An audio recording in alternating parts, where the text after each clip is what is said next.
नमस्कार। देखिए बेटा, कल की क्लास में अपन ने देखा था, अपन पढ़ रहे थे पद परिचय। अपन पढ़ रहे हैं पद परिचय। अपन ने पद परिचय में पद की परिभाषा और परिचय की परिभाषा देखी। फिर इसके बाद में जो व्याकरणिक शब्दावली है, जिसके माध्यम से अपन वाक्य में प्रयुक्त शब्दों का आपस में संबंध व्यक्त करते हैं, तो उनको अपन पढ़ रहे हैं। जिनमें से आपने पढ़ा, संज्ञा के बारे में पढ़ लिया और सर्वनाम पढ़ रहे थे।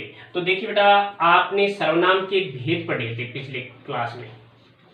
तो सबसे पहले तो थोड़ा सा मैं रिपीट कर दूं, जिससे कि क्लास से जुड़ जाए, पिछली क्लास से जुड़ जाए अपन। तो सबसे पहले संज्ञा देख लेते हैं। तो संज्ञा की परिभाषा, सर्वनाम की परिभाषा में आपने क्या देखा था कि संज्ञा के स्थान पर प्रयुक्त होने वाले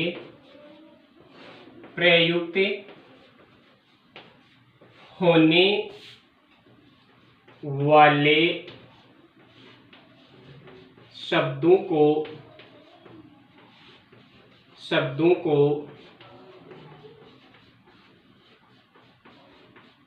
सर्वनाम कहते हैं। किसे कहते हैं सर्वनाम? संज्ञा के स्थान पर प्रयुक्त होने वाले। जैसे आपने पढ़ा था, रमेश जयपुर जाएगा, वह कल आएगा।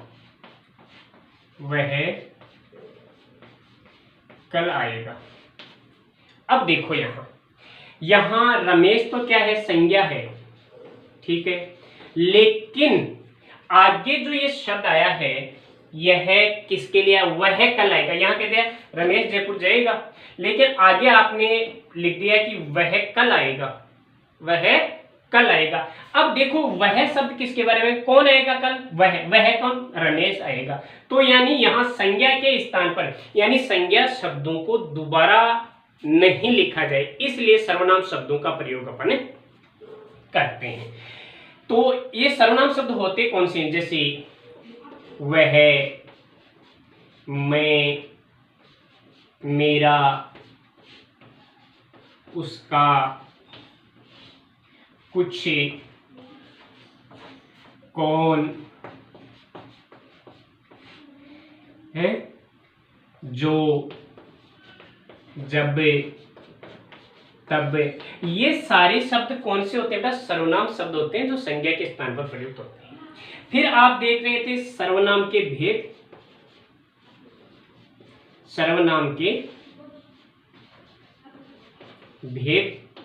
तो आपने पढ़ा सर्वनाम के कितने भेद होते हैं? सर्वनाम के 6 भेद होते हैं। कितने भेद होते हैं? 6 भेद। कल आपने नाम देखा था, आज थोड़ा सा दोबारा देख लेते हैं। सर्वनाम के कितने भेद होते हैं? 6 भेद होते हैं, जिनमें देखो कौन से होते हैं। पहला होता है पुरुषवाचक सर्वनाम। पुरुषवाचक सर्वनाम। दूसरा कौन सा है? पर्सनवाचक सर्वनाम।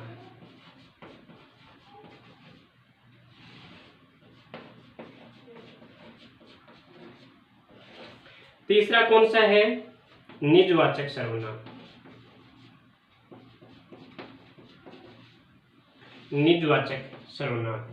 चौथा कौन सा है? निश्चयवाचक सर्वनाम।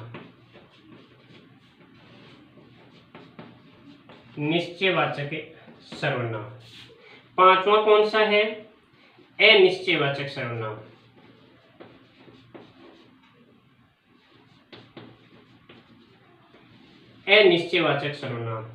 और छठवां कौन सा है? संबंधवाचक सर्वनाम।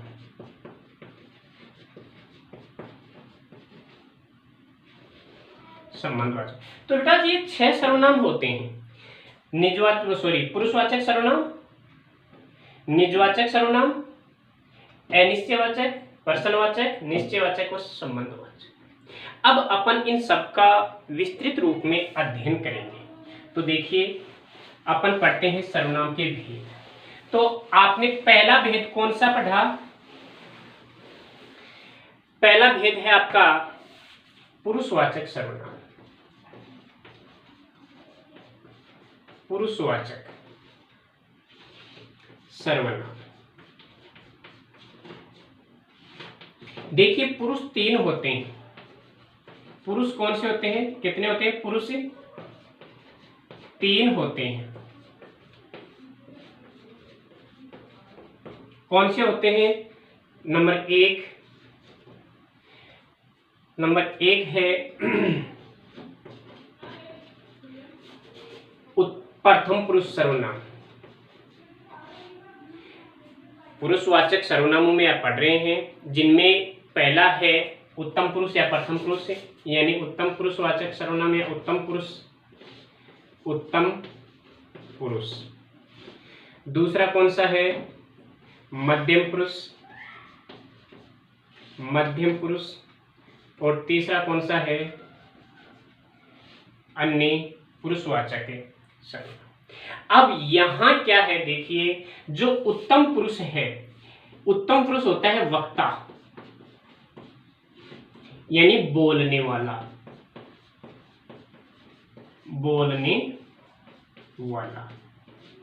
जैसे मैं, मेरा,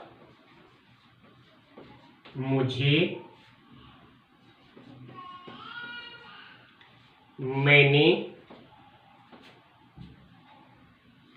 मैं, मेरा, मुझे,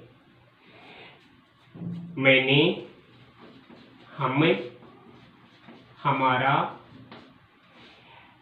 ये शब्द क्या होते हैं? उत्तम पुरुषवाचक सर्वनाम होते हैं। फिर दूसरा आता है मध्यम पुरुषवाचक सर्वनाम में। मध्यम पुरुषवाचक सर्वनाम में क्या होता है? श्रोता, यानी सुनने वाला।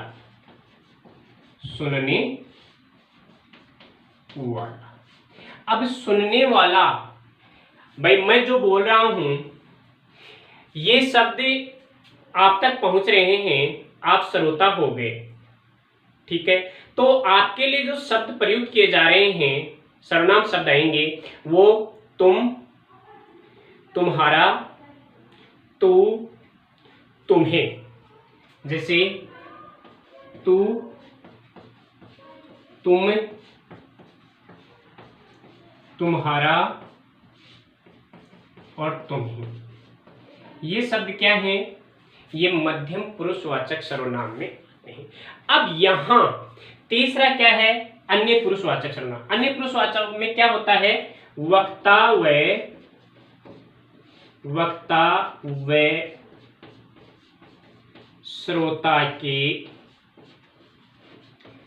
अलावा जिसके बारे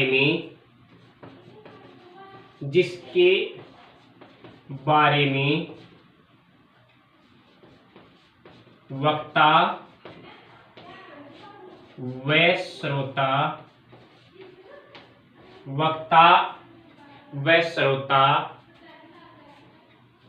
बातें करते हैं।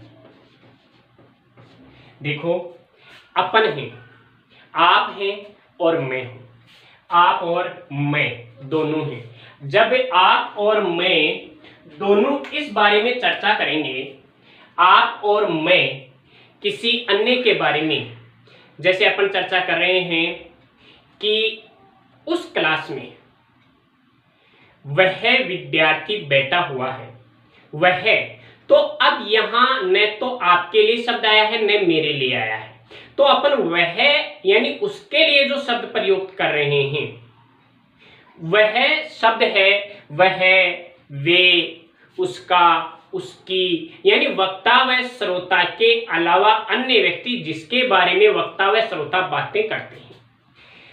तो जैसे वह, वे, उसका, उसकी, उस इत्यादि।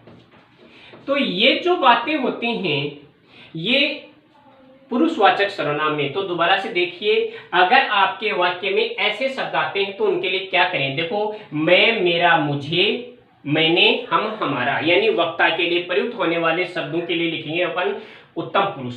फिर तू, तुम, तुम्हारा, तुम्हें, यानी सर्वता के लिए जिन शब्दों का प्रयोग किया जाता है उनको लिखेंगे मध्यम पुरुष में। और सर्वता में वक्ता के अलावा अन्य व्यक्ति के लिए जो चर्चा की जाती है वह है वे, उसका, उसकी, उसकी।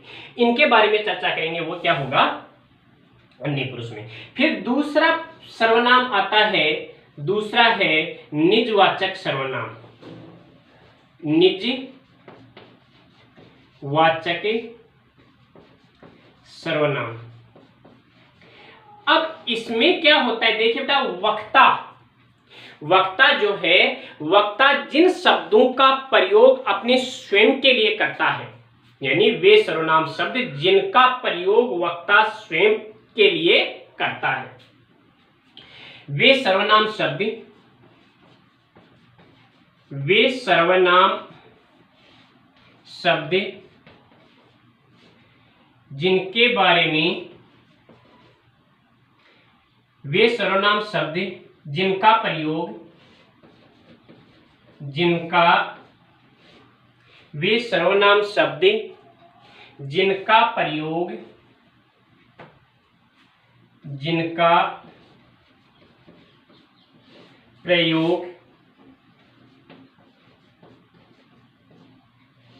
वक्ता स्वयं के लिए करता है, स्वयं के लिए करता है, वे क्या हैं, निजवाचक सर्वनाम। यानी जिन शब्दों का प्रयोग वक्ता स्वयं के लिए करता है वे कौन से शब्द होते हैं, वे निजवाचक सर्वनाम शब्द होते हैं। जैसे मैं अपने आप चला जाऊंगा तो यहाँ आप शब्द आ गया, मैं मेरा काम स्वयं कर लूंगा तो यहाँ स्वयं शब्द आ गया, मैं खुद खाना खा लूंगा तो खुद शब्द हो गया, मैं अपनी बात आप मनवा लूंगा तो यहाँ आप, अपनी बात हो गया, आप शब्द भी हो गया। तो ये कौन से शब्द होते हैं, जैसे आप शब्द है, स्वयं शब्द है, देखना ध्यान रखना, खुद शब्द है, आप है, स्वयं है, खुद है, स्वतः है, स्वतः है, अपना है। ये सारी बातें, ये सारे शब्द किस में आते हैं, ये सारे शब्द निजवाचक सर्वनाम में आते हैं। चलो इसके बाद में तीसरा अपन सर्वनाम पढ़ते हैं, निश्चयवाचक सर्वनाम। तीसरा सर्वनाम पढ़ेंगे अपन निश्चयवाचक सर्वनाम। देखो बेटा, यहाँ पर जिस सर्वनाम शब्द के द्वारा किसी निश्चित विषय वस्तु का बोध होता है, किसी निश्चित शब्द पदार्थ का बोध होता है, निश्चित व्यक्ति वस्तु की निश्चितता का बोध होता है, वे क्या कहलाते हैं, निश्चयवाचक सर्वनाम। तो तीसरा सर्वनाम है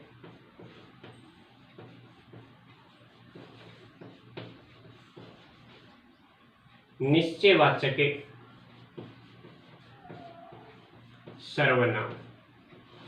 तो इसमें देखिए क्या होता है, वे सर्वनाम शब्द, वे सर्वनाम शब्द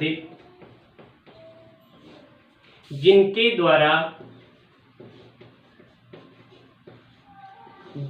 द्वारा किसी वस्तु की, किसी वस्तु, व्यक्ति की निश्चितता का बोध होता है, निश्चितता का बोध होता है, वे सर्वनाम शब्द जिसके द्वारा किसी व्यक्ति वस्तु की निश्चितता का बोध होता है, वे सर्वनाम शब्द कौन से कहलाते हैं, निश्चयवाचक सर्वनाम कहलाते हैं। जैसे यह है पुस्तक, यह आ गया, वह है लड़का, वह आ गया। वे लोग, वे, ये, वे लड़के हैं। यहाँ क्यों बैठे हो, यहाँ क्यों बैठे, वहाँ क्या कर रहे हो। तो ये इत्यादि जो शब्द होते हैं, ये शब्द कौन से होते हैं बेटा, ये होते हैं निश्चयवाचक सर्वनाम। यह है, वह, ये, वे, यहाँ, वहाँ। यह है, वह, ये, वे, यहाँ, वहाँ। ये क्या होते हैं बेटा, निश्चयवाचक सर्वनाम होते हैं। फिर है, अगला है अनिश्चयवाचक सर्वनाम। अनिश्चयवाचक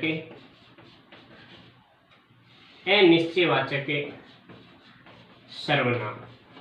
तो ये कौन से होते हैं, देखिए बेटा, आपने यहाँ इन शब्दों के द्वारा किसी व्यक्ति वस्तु की निश्चितता का बोध किया है, तो इसका उल्टा कर लो। ए यानी नहीं, यानी वे सर्वनाम शब्द जिनके द्वारा किसी व्यक्ति वस्तु की निश्चितता का बोध नहीं होता है, यानी जिन शब्दों के द्वारा किसी व्यक्ति वस्तु स्थान इनकी निश्चितता का बोध नहीं होता, वे कौन से होते हैं, ये अनिश्चयवाचक सर्वनाम होते हैं। तो वे सर्वनाम शब्द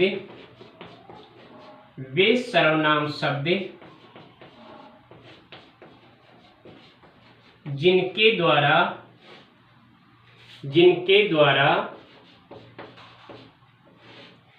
किसी वस्तु, व्यक्ति, स्थान इत्यादि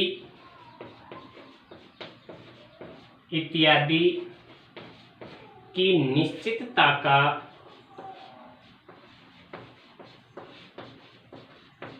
निश्चितता का बोध नहीं होता है,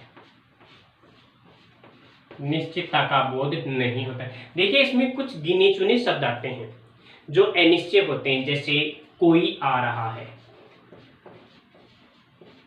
दूध में कुछ गिर गया। कोई आ रहा है, दूध में कुछ गिर गया, किसी को बुलाया है, किसी को बुलाया। तो बेटा, ये कुछ सर्वनाम शब्द होते हैं जो निश्चित होते हैं इस अनिश्चय संज्ञा या अनिश्चय सर्वनाम में आने वाले। ये कोई है, कुछ है, किसी है। देखिए, इनके अलावा बहुत से कम शब्द हैं जो अनिश्चयवाचक सर्वनाम, यही शब्द ज्यादा प्रयुक्त होते हैं अनिश्चयवाचक सर्वनाम में। अब पांचवा है पर्सनवाचक सर्वनाम। पांचवा कौन सा है, पर्सनवाचक सर्वनाम। तो ये तो बहुत इजी सा है भाई, जिन सर्वनाम शब्दों के द्वारा किसी पर्सन सूचक शब्द का बोध होता है, वे सर्वनाम शब्द जिनका प्रयोग पर्सन सूचक शब्दों के लिए किया जाता है, किसी पर्सन सूचक शब्द का संकेत होता है, तो वे क्या होते हैं, पर्सनवाचक सर्वनाम। तो पर्सनवाचक सर्वनाम, तो क्या लिखोगे, वे सर्वनाम शब्द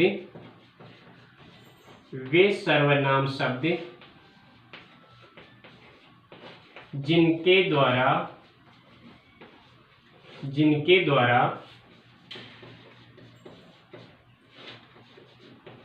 पर्सन सूचक शब्दों का प्रयोग किया जाता है या पर्सन का बोध होता है, जिनके द्वारा पर्सन का बोध होता है, पर्सन का बोध होता है, पर्सन का बोध होता है। अब ये क्या होते हैं, जैसे कौन आ रहा है, क्यों जा रहे हो, कौन आ रहा है, क्यों जा रहे हो, किसके साथ जा रहे हो, क्या लाए हो, किसका लड़का है, किसको पीटा, है, किसने कहा। तो ये शब्द यानी प्रश्न क्यों, क्या, क्यों, कौन, कब, कहाँ। क्या, क्यों, कौन, कब, कहाँ, कब, कहाँ। तो ये शब्द कौन से होते हैं बेटा जी? ये प्रश्न सूचक शब्द होते हैं जिनके द्वारा प्रश्नवाचक शब्दों का प्रयोग होता है। अब अगला है संबंधवाचक सर्वनाम। संबंध वाचक सर्वनाम। तो संबंधवाचक सर्वनाम कौन से होते हैं? यानी कि देखिए बेटा, वे सर्वनाम शब्द जो वाक्य में प्रयुक्त होकर वाक्य के अन्य शब्दों के साथ अपना संबंध स्थापित करते हैं। वे सर्वनाम शब्द जो वाक्य में प्रयुक्त होकर वाक्य के अन्य शब्दों के साथ अपना संबंध बताते हैं और संबंध बताने के लिए प्रयुक्त होते हैं। वे सर्वनाम शब्द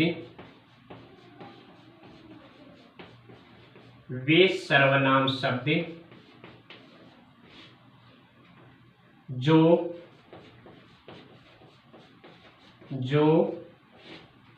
वाक्य में प्रयुक्त होकर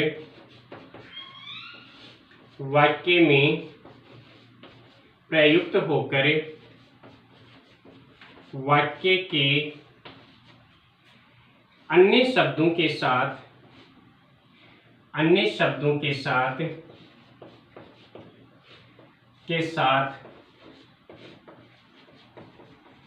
अपना संबंध प्रकट करते हैं। संबंध प्रकट करते हैं, वे संबंधवाचक सर्वनाम कहलाते हैं। वे क्या कहलाते हैं? संबंधवाचक सर्वनाम कहलाते हैं। अब देखिए कौन से होंगे? जो, जिसका, जिसने, जो, जिसका, जिसने, जिसकी, जिसको, जिसको, ये शब्द क्या होते हैं? इत्यादि। ये शब्द क्या होते हैं? संबंधवाचक सर्वनाम में गिने जाते हैं। तो आपने 6 सर्वनाम शब्द पढ़ लिए और ये सारे सर्वनाम शब्द आप थोड़ा ध्यान से पढ़ेंगे तो अपन को पद परिचय करते समय आसानी से इनका अपन प्रयोग कर लेंगे। आसानी से लिख देंगे कि इसमें ये सर्वनाम है और निजवाचक सर्वनाम है या प्रश्नवाचक सर्वनाम है या संबंधवाचक सर्वनाम है। चलो तीसरा जो शब्द है वो पढ़ते हैं। तीसरा शब्द पढ़ेंगे और तीसरा शब्द है बेटा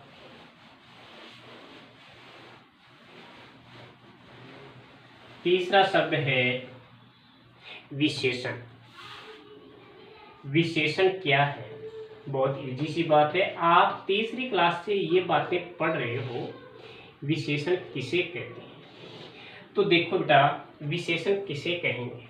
यानी वे शब्द जो संज्ञा व सर्वनाम शब्दों की विशेषता बताते हैं उसे विशेषण कहते हैं। विशेषण क्या है? वे शब्द जो संज्ञा व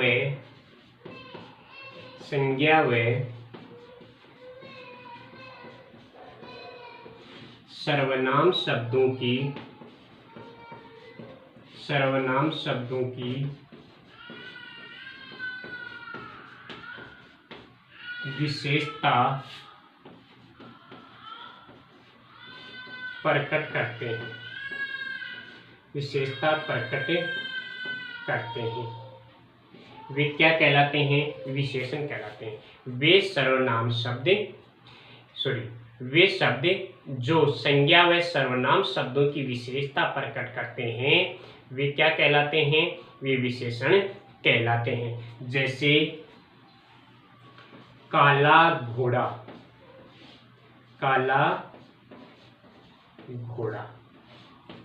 लाल मिर्च,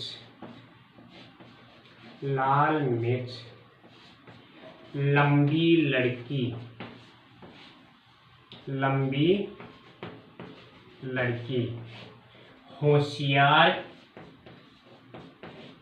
होशियार लड़का, होशियार लड़का, बूढ़ा आदमी। अब यहां पर देखिए बेटा, एक शब्द तो है विशेषण और एक शब्द है विशेष्य। विशेषण में दो पक्ष होते हैं। दो पक्ष कौन कौन से होते हैं? एक होता है विशेष्य, एक तो होता है विशेष्य और एक होता है विशेषण। दूसरा कौन सा होता है? विशेषण। अब यहां आपको देखना है विशेष्य क्या है, यानी वे शब्द जिनकी विशेषता बताई जाती है, जिनकी विशेषता बताई जाती है, जिनकी विशेषता बताई जाती है। और विशेषण में वे शब्द जो विशेषता बताते हैं,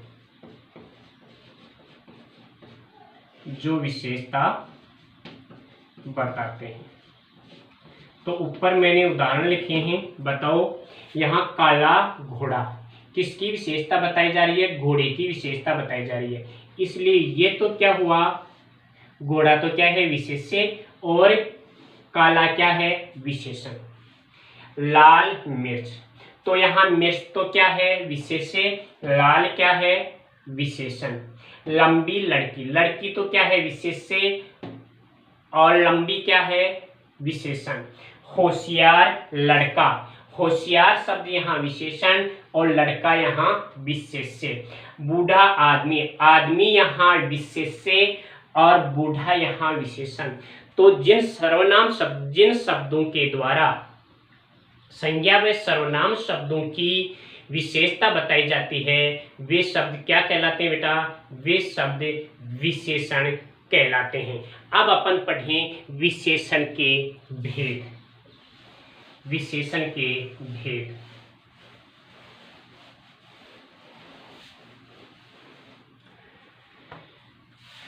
विशेषण के भेद। तो बताइए विशेषण कितने प्रकार के होते हैं? विशेषण 3 प्रकार के होते हैं। विशेषण कितने प्रकार के होते हैं? 3 प्रकार के होते हैं। विशेषण 3 प्रकार के होते हैं। विशेषण 3 प्रकार के होते हैं। कितने प्रकार के होते हैं? 4 प्रकार के होते हैं। विशेषण कितने प्रकार के होते हैं? 4 प्रकार की। वो संज्ञा वाली बात याद रहेगी कि संज्ञा 3 प्रकार की होती है। अब यहाँ पर देखिए विशेषण 4 प्रकार के होते हैं। 4 प्रकार के कौन कौन से विशेषण होते हैं, इनके बारे में अपन चर्चा करें तो देखेंगे कि पहला होता है गुणवाचक विशेषण, दूसरा होता है संख्यावाचक विशेषण, तीसरा होता है परिमाणवाचक विशेषण और चौथा होता है सार्वनामिक विशेषण। और सार्वनामिक विशेषण को अपन संकेतवाचक विशेषण के नाम से भी पढ़ते हैं। तो ये 4 भेद होते हैं। तो आप देखेंगे 4 भेद कौन कौन से होते हैं। नंबर 1 गुणवाचक विशेषण। गुणवाचक विशेषण। दूसरा है संख्यावाचक विशेषण। संख्यावाचक विशेषण। और तीसरा है परिमाणवाचक विशेषण। परिमाणवाचक विशेषण। और चौथा कौन सा है? संकेतवाचक विशेषण।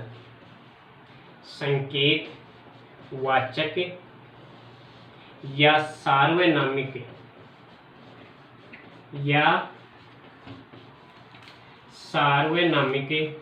विशेषण। तो बताइए बेटा, विशेषण कितने प्रकार के होते हैं? विशेषण 4 प्रकार के होते हैं। 4 प्रकार के कौन कौन से होते हैं?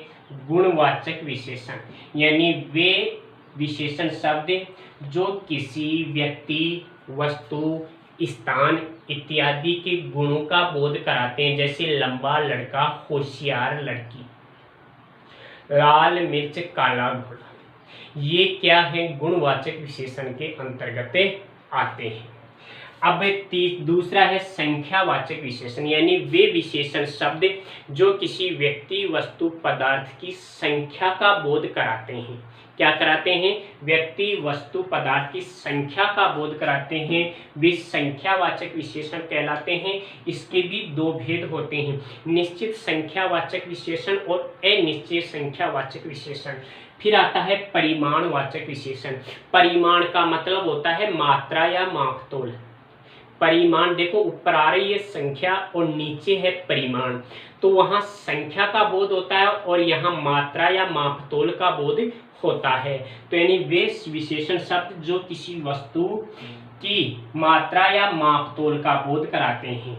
ये भी 2 प्रकार के होते हैं, निश्चित परिमाणवाचक और अनिश्चित परिमाणवाचक। फिर है संकेतवाचक या सार्वनामिक विशेषण। संकेतवाचक या सार्वनामिक विशेषण यानी वे शब्द जिनके द्वारा किसी सर्वनाम शब्द की ओर, किसी वस्तु की ओर संकेत किया जाता है। यानी जब किसी सर्वनाम शब्द का प्रयोग विशेषण शब्द की तरह कर दिया जाता है, अर्थात कोई सर्वनाम शब्द किसी पदार्थ की ओर संकेत करता है, किसी पदार्थ की ओर संकेत करता है, तो वह क्या हो जाएगा? जैसे वह लड़का, वह है, तो यहाँ वह शब्द किसकी ओर संकेत कर रहा है? लड़का की ओर संकेत कर रहा है। कौन? बच्चा है, तो यहाँ कौन? तो ये विशेषण शब्द कहलाते हैं। इनके बारे में अपन थोड़ी सी विस्तार से चर्चा करेंगे, शब्द लिख देंगे तो वो पहचानने में सही रहेंगे। तो अपन अगली क्लास में लेंगे। आज अभी लंबी क्लास हो गई, अगली क्लास में इसको अपन पढ़ते हैं विशेषण के भेदों को। उसके बाद में जो चौथा शब्द आएगा क्रिया, उसको पढ़ेंगे। धन्यवाद।